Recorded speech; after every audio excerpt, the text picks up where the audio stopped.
I was thinking, like, I wonder what even food will be available. We'll probably just be eating basic mountain meals of, like, porridge and rice. I come across a French bakery was selling, like, cinnamon rolls and freshly baked croissants. Bjorn, you were away on a trip, and we're going to do a bit of a Q&A as to what that trip was all about and some questions that people might have from listening to your audio diaries and, things that you haven't mentioned. Yeah, it's a weird one because obviously I've been away for like a month basically from the show. And yes, went overseas, went to India and then to Nepal, was with a group called Orphans Aid International. They're celebrating 20 years of their organisation around the world and, looking after orphaned kids and feeding people that don't have food and all the amazing projects that they do. And they did this big fundraising walk to Mount Everest Base Camp. But anyway, got invited to go along. We thought, let's cover this on air. So I've been sending back, I don't know if you tuned in, you may have heard some of the like diary updates. To be honest, I don't even know if they're getting played out on air because I wasn't tuning in from over there, but I was sending all this stuff back, being like, well, I hope. When I was doing these like Facebook posts about the things and they were going up. So I don't know what people have heard, haven't heard, care about, want to know about, don't want to know any more about, really want to ask about, not sure. It's sort of like, well, I don't want to be like repeating myself or going over labouring stuff that's already been said. So I just thought we could just do an open session where if anyone has any questions that they're like, I'd love to know more about this, or, oh, you mentioned this one thing that I heard and I really would love to know blah, blah, blah, blah, blah, or you never talked about this part, but I was so curious as to, because it's quite a weird thing going to Everest Base Camp. This is your opportunity. 8168 with the keyword life. Text in your questions now. Okay, I've got a question for you. Yes.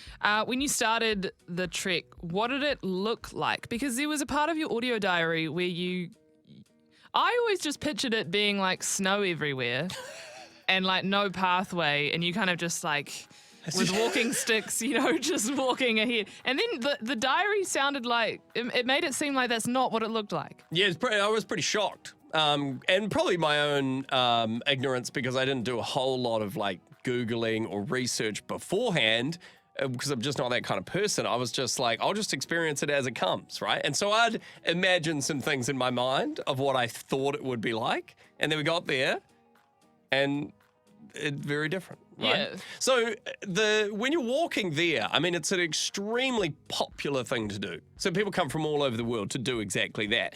Therefore, with the amount of people coming through, infrastructure to service all of that kind of stuff starts to increase, right? So it's like a highway of people going there. And it's a long, long walk. So you start in the lush green sort of lower mountain valleys, right? So it's, and very much kind of quite similar to New Zealand, the bush and stuff looked really, really similar. And you got these amazing rivers, very much like the South Island. And then as you keep going up and up in altitude, you start to get above the kind of the tree line, and then suddenly all the plant life dies away. And then it becomes very rocky and sort of mountainous and snowy. And you got these big, amazing mountains and stuff. But yeah, it wasn't like you weren't totally in the middle of nowhere. Yeah. Like on the first day, I was thinking like, I wonder what even food will be available. We'll probably just be eating basic mountain meals of like porridge and rice or something. And I come across a French bakery was selling like cinnamon rolls and freshly baked croissants. How much of that trek had like actual stores or places where you could sit down and eat? Well, basically anyone who lives along the track or the ways that people go, and there's a few different places you can go other than Everest Base Camp, but you head along the same journey and then peel off in different valleys and things to go to Annapurna and all these different places. If you live on that track, your house becomes a business because why not? So the front of anyone's house becomes a shop where they're selling drinks, chocolate bars, anything, because of course you want to capitalize on all these people coming through and make some money, right? So there's lodges and people turn their houses into kind of almost hostels and people get like really good at that stuff, obviously. So people are selling hot soup and noodles and coffee and but that does kind of like, So they've got to feed everyone that's going up there, right? Because otherwise, logistically, it'd be a total nightmare. So, yeah, I was blown away by how much more like developed it was than I had imagined in my mind. So were there like public bathrooms and everything? And You don't want to hear too much about the bathrooms experience. long drop situation? Of course, there has to be places where people go to the bathroom because people live there and lots of people traveling through there. But you wouldn't want to take any photos of that kind of stuff. It's not something to write home about, although I could tell you some stories. How much of your day, like how many hours a day were you actually moving, and how much of it were you just taking a break? You're moving most of the day. Like, you got to cover a lot of ground. Like an 8-hour shift of walking? Yeah, you get up in the morning, you have some breakfast, and then hike for a number of hours, and then you might stop for a little tea break, and then hike and hike and hike, and then stop again, and then hike and hike and hike. So basically, you'd hike all day, and then you'd arrive in the late afternoon. Did you track your steps at all? Yeah, I was doing around, some days about 30,000 steps. Whoa. Which is quite a bit. You thought it was going to be 20,000. 30,000 is a lot more. Yeah, well, there's a lot of like, and the ground started out, the track's quite, it's amazing. There's a lot of rocks in the area, obviously very mountainous. So they make these amazing kind of cobbled like pathways and stuff that are really developed. But then as you go on and on and on, it gets less and less till it's just kind of make your own way across the rocks, Yeah. But there's obviously like a trail that forms and stuff, because there's the other thing. It's so isolated up in the mountains up there in Nepal. Anything that's up there is carried there by either a person or a yak. Every piece of roofing iron that is on a building, every pipe that takes water from one place to another, every tap, every door handle, everything is carried on the back of either a human or a yak or a donkey. So it's amazing what you see just going past you on the way you're walking. Like, I literally saw a porter, so these are the people that carry all the stuff, and they do this as their job. They just ferry stuff back and forth. These guys are unbelievable. One guy came past us carrying a full hairdresser's chair with a sink attached to the headrest. You know when you lean back and they wash your hair and they shampoo it? Because obviously there's a hairdressing place at some point on the trip for people, local people, traveling people to get their hair cut or done. And there's no way to get that thing up there other than just carry it. So this guy's got a whole... everything is shower basins, sinks, everything has to be carried by a person to people's houses, build the house, electrical, that's solar panels. The opposite of what I expected that trek to look like. Somebody's texted in saying you would have eaten a lot of unique food on your trip. What was the best dish?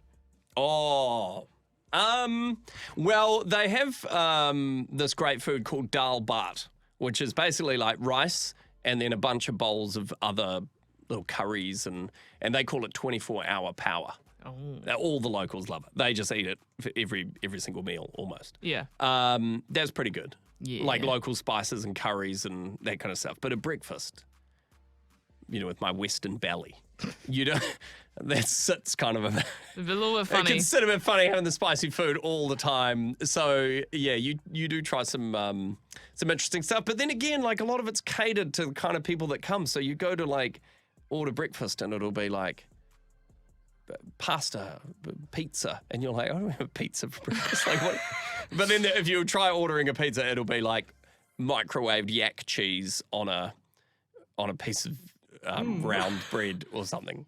Delicious. One thing I will say was really good was they had this thing called Tibetan bread, which is basically like fried bread. And I think almost any culture in the world at some point figured out how to cook bread, how to make it. Yeah.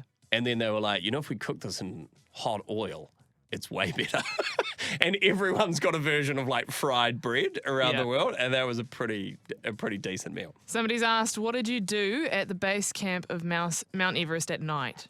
At night, you actually don't stay at base camp because there's actually nothing there at that time of the year. There's a big rock, and spray painted on the front of it, it says Mount Everest Base Camp. It's a really famous rock. It's been there for a very long time. It's a rock. And everyone stands on top of it because it's kind of this archway thing, and that's like the iconic part of base camp. But base camp is only like habitated? No.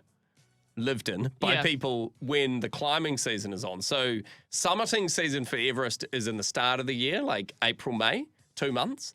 And that's when all the tents and the whole big base camp like suddenly forms out of nowhere. There's hundreds of people living there, climbers, all that sort of stuff. But then when that season ends and they go into winter, all of that gets taken away and it's just rocks. There's nothing there. Right. So you actually stay in a place called Gorik Shep, which is a few hours before base camp. So you like arrive, drop all your stuff off, then you trek to base camp, do all your stuff there, enjoy the moment, and then you trek out. And we were the last people to leave, myself and Caleb. Who I spent a lot of time with. We were the last people there in the evening. Everyone had headed back. It was just us and this random French guy that also hung around to take photos.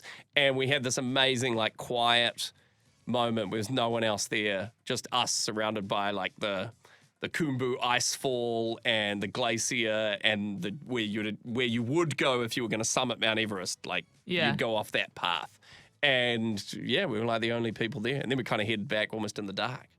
How cool. What an awesome trip that you went on. If you were listening and you want to see visual evidence of Bjorn at Everest Base Camp and see all the updates that he posted, you can check that out on our Instagram at The Morning Wake Up NZ.